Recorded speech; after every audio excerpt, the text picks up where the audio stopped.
Hi guys, welcome back to a new episode of Finance and Crypto Guide. Today in this video, I'm going to show you how you can log into your Nevada sales tax account. Keep watching the video till the end.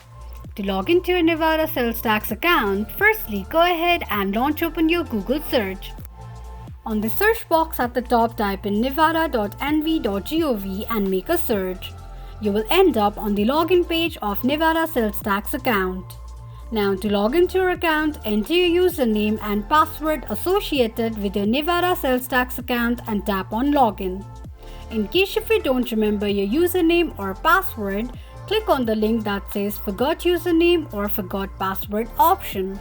This is how you can log into your Nevada sales tax account quickly and easily just in few steps. If you have any thoughts or queries, let us know in the comments section.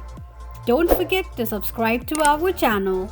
Also, press the notification bell icon so that YouTube will notify you whenever we post a new video. I hope this video was helpful to you. Thank you so much for watching.